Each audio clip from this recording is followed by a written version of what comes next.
So, um, condolence and advance happy birthday in heaven to dun sa aming dating treasurer na si Ate Nelly Garcia. um, Hindi ko akalain na ikaw pala ay may karamdaman at ikaw ay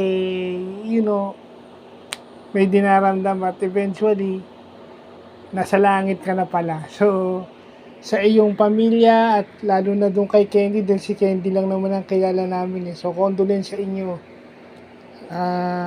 Natutuwa akong malaman na magkasama na yung parents nyo sa langit. At yun ang mas nakakatuwa kasi wala na silang dadamdaming sakit. Mapayapa na sana sila. So, condolence sa family.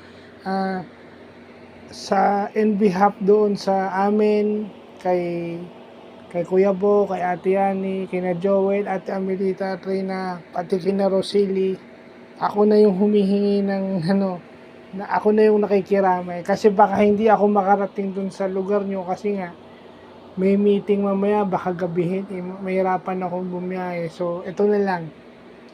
At least dito sa na to, munting paraan na to naiparating ko yung condolences sa mama mo.